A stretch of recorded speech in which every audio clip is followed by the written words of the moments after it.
Assalamualaikum warahmatullahi wabarakatuh. Halo anak-anak, berjumpa lagi di channel belajar Dino Adi.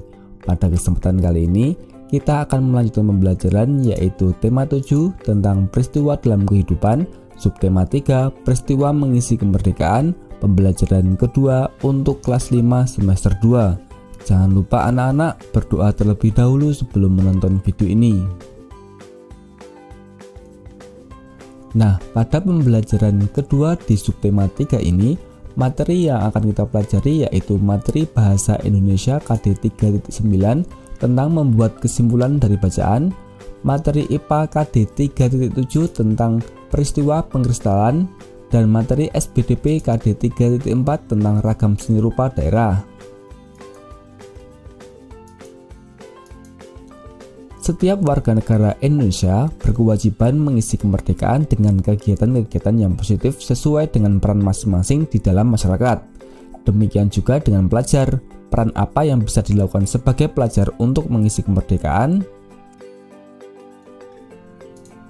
Peran pelajar dalam mengisi kemerdekaan. Negara Kesatuan Republik Indonesia kini telah menjadi negara yang berdaulat dan merdeka. Sebagai negara yang telah merdeka, adalah tugas warga negaranya untuk melakukan kegiatan-kegiatan mengisi kemerdekaan sesuai dengan peran masing-masing. Pelajar merupakan salah satu warga negara yang memiliki peran dan tugas yang harus dilaksanakan untuk mengisi kemerdekaan. Pelajar merupakan bagian dari pemuda bangsa yang akan menjadi penerus bangsa ini. Sebagai generasi penerus bangsa, para pelajar dituntut bekerja keras dan belajar dengan sungguh-sungguh untuk meningkatkan kualitas dirinya. Ya, generasi berkualitas pasti diperlukan untuk memajukan bangsa. Perjuangan pelajar sebagai generasi muda saat ini tidak lagi mengangkat senjata dan berlaga di medan perang melawan penjajah yang nampak. Masa itu telah berlalu. Pelajar sebagai generasi penerus bangsa harus berjuang untuk melawan kebodohan, kemiskinan, rasa malas, rasa mudah menyerah yang dapat merugikan masyarakat dan bangsa. Generasi muda Indonesia harus sehat jiwa dan raganya. Ia harus berpendidikan, pantang menyerah, bekerja keras, kreatif, berakhlak mulia, cinta tanah air dan bangsa. Dari bacaan tersebut, kita dapat menemukan kosakata baku dan tidak baku. Nah, anak-anak dapat mencari kosakata baku dan tidak baku di Kamus Besar Bahasa Indonesia.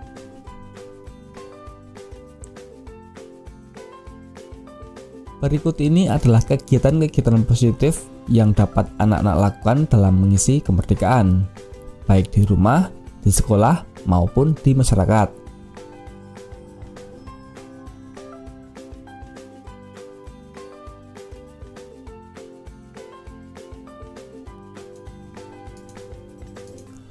Membuat kesimpulan dari bacaan.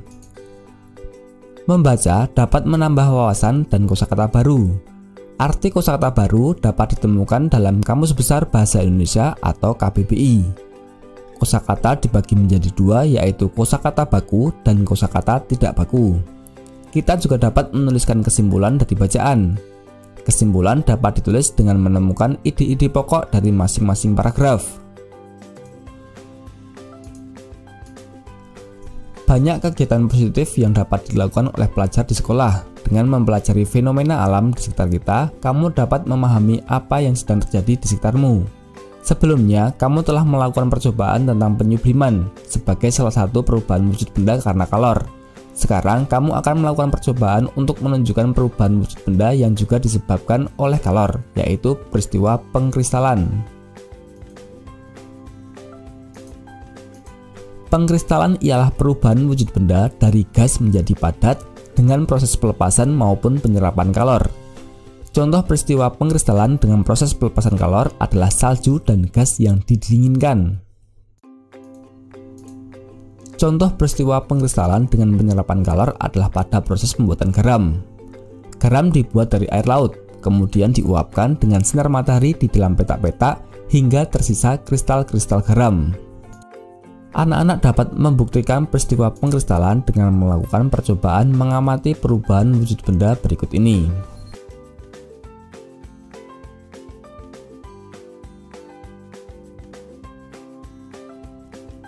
Berikut ini adalah cara kerjanya.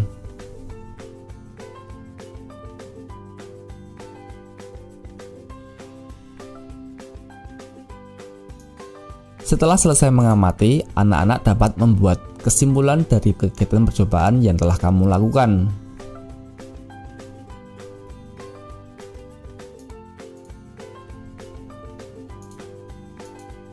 Sebagai generasi penerus bangsa, kamu tentu tahu bahwa pelajar harus berusaha untuk meningkatkan kualitas dirinya. Selain memahami ilmu pengetahuan, seorang pelajar juga harus dapat menyeimbangkan dirinya dengan kemampuan untuk memahami dan menikmati keindahan di sekitarnya. Salah satu keindahan yang dapat dinikmati adalah seni rupa.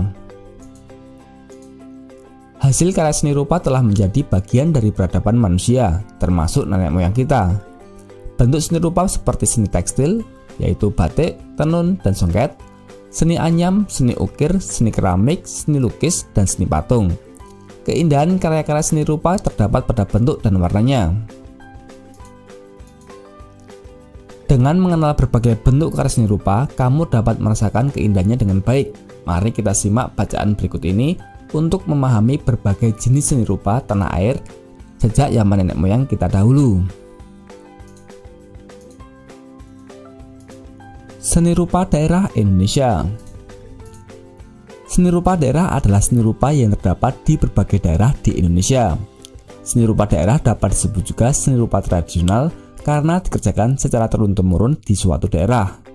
Seni rupa daerah dapat berupa seni kerajinan, seni lukis, dan seni patung. Seni kerajinan meliputi seni tekstil atau batik, tenun, dan songket, seni anyam, seni ukir, seni keramik. Hasil karya seni tekstil dan seni lukis berbentuk dua dimensi, yaitu memiliki ukuran panjang dan lebar. Hasil karya seni anyam, seni keramik, dan seni patung pada umumnya berbentuk tiga dimensi, yaitu memiliki ukuran panjang, lebar, dan tinggi atau memiliki volume. Yang pertama, seni lukis daerah. Seni lukis adalah seni menggambarkan objek-objek berupa pemandangan alam, tumbuhan, binatang, manusia, benda di alam untuk menimbulkan perasaan keindahan. Seni lukis daerah mengandung nilai-nilai budaya yang berkembang di suatu daerah. Salah satu seni lukis daerah yang terkenal adalah seni lukis Kamasan dari Bali. Kamasan adalah sebuah desa di Kabupaten Klungkung yang sebagian besar penduduknya berprofesi sebagai pelukis. Seni lukis Kamasan merupakan seni lukis klasik yang biasanya bertema kisah pewayangan, kehidupan bangsawan, dan dongeng binatang. Para pelukis menggunakan warna alam yang dicampur dengan perekat yang menempel pada kanvas. Kanvas yang digunakan berupa kain kasar yang dicelup dengan bubur beras, lalu dijemur di bawah sinar matahari. Setelah dijemur, kain digosok agar permukaannya halus dan siap untuk dibuat sketsa. Selain seni lukis daerah dari Kamasan, seni lukis kaca Cirebon juga merupakan seni lukis klasik yang menggunakan bahan dan teknik yang berbeda. Seni lukis kaca Cirebon dibuat dengan cara terbalik menggunakan media kaca. Sketsa dibuat pada kertas yang kemudian ditempel pada kaca, lalu dilukis bagian sebaliknya dengan menggunakan kuas. Salah satu tema khas lukis kaca Cirebon adalah wayang dan batik Cirebon dengan motif Megamendung yang terkenal. Yang kedua, seni patung daerah. Seni patung adalah seni membuat bentuk manusia atau binatang dengan bahan yang lunak atau bahan keras. Patung dari bahan lunak dibuat dengan teknik membentuk, sedangkan patung dari bahan keras dibuat dengan teknik meraut atau memahat. Salah satu contoh patung tradisional adalah patung Asmat yang dibuat oleh suku Asmat yang tinggal di Pulau Papua. Masyarakat suku ini biasanya menggunakan kayu bakau untuk membuat patung yang menjadi bentuk hubungan mereka dengan nenek moyang. Oleh karenanya, tema pemandangan pada umumnya tentang penghargaan kepada nenek moyang mereka. Walaupun hanya menggunakan peralatan sederhana seperti kapak batu, pisau dari tulang, dan paku yang dipipihkan, patung yang dihasilkan bernilai estetika dan religius yang sangat tinggi. Yang ketiga, seni kriya. Seni kriya merupakan seni kerajinan dalam membuat benda-benda pakai berdasarkan kegunaan dan keindahannya dalam kehidupan sehari-hari. Berbagai jenis seni kriya dapat dijumpai sehari-hari seperti seni tekstil berupa batik, songket, dan tenun. Selain itu terdapat pula seni anyam dan seni ukir. Karya seni kriya seperti batik, songket, dan tenun telah menjadi bagian dari kehidupan sehari-hari masyarakat. Karya seni tekstil biasanya digunakan pada acara-acara penting dalam masyarakat adat, mulai dari acara kelahiran, pernikahan, hingga kematian. Seni tekstil selalu menjadi bagian penting suatu daerah. Seni ukir juga telah lama menjadi bagian kehidupan masyarakat di berbagai daerah di Indonesia. Seni ukir menggunakan motif tertentu yang memiliki makna dan keunikan tersendiri sesuai dengan budaya masyarakat. Seni ukir Bali berhubungan dengan agama Hindu yang menggunakan motif-motif tumbuhan, manusia, dan binatang. Ukiran Jepara atau Jawa berhubungan dengan agama Islam dan banyak menggunakan motif tumbuhan.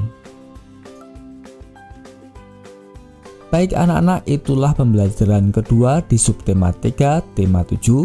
Semoga bermanfaat, tetap semangat belajar, sampai jumpa lagi dan terima kasih. Wassalamualaikum warahmatullahi wabarakatuh.